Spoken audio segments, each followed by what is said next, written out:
ஒன்றும் இல்லை. Hello, welcome friends. நம்ம வந்து இன்றைக்கி என்ன பார்க்க போகிறோம்னா, ரொம்ப நாளாக வந்து ஓடாமல் கிடந்த கிரைண்டர் வந்து இன்றைக்கி நம்ம ஓட வைக்க போகிறோம். அதில் பார்த்திங்கன்னா நிறைய ஒயர்லாம் வந்து பிஞ்சு கிடக்கு. ஸோ அதெல்லாம் நம்ம சரி பண்ணி நம்ம மெக்கானிக்கிட்ட போகாமல் நம்மளே வந்து எப்படி சரி பண்ண பார்க்க போகிறோம்.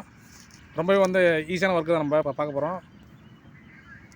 இது plus minus red black colour line கொடுக்க வேண்டியதான்.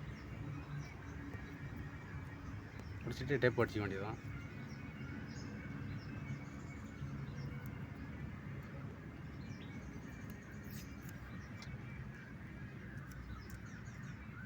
ஷாக் அடிக்காமல் இருக்கிறது நம்ம வந்து இப்போ டேப் வந்து சுற்றிக்கிறோம். இதுக்கு நெக்ஸ்ட்டு வந்து பூமி எடுத்து கொடுத்துக்கணும். இதுக்கு பாடி எடுத்து கொடுத்தா இதில் ஷாக் அடிக்கிறது கரண்ட் வராமல் தடுக்கும். வந்து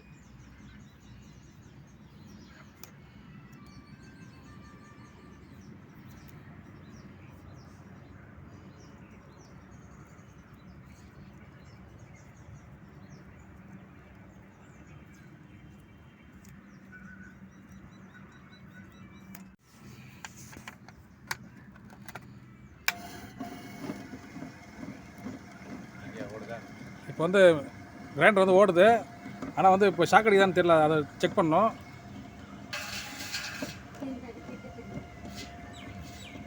டெஸ்ட் வச்சு பார்த்தாச்சு, ஷாக் அடிக்கல.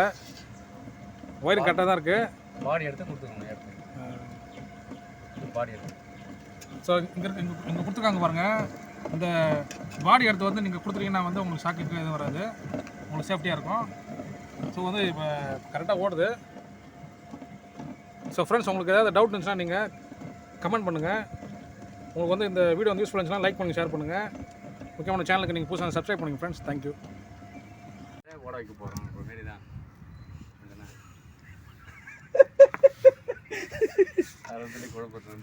ஒன்றும் இல்லை. இப்போ பார்த்தீங்கன்னா வந்து இந்த கிரைண்டரில் வந்து ஒயர் வந்து ஃபால்ட்டாக இருக்குது, மோட்ரு ஓடல.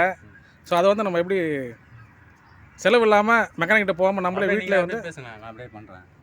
என் குரலோட உங்கள் குரல் நல்லா இருக்கும். நான் திக்கி பேசுவேன், அப்படியெல்லாம் நீங்களும் கரெக்டாக பேசுவீங்க. அதுக்காக இல்லை, நான் ஃபஸ்ட் ஸ்டார்ட் பண்ணி விட்றேன், நீங்கள் அப்புறமா பிக்கப் பண்ணிங்க. அது ஃபஸ்ட் டைம்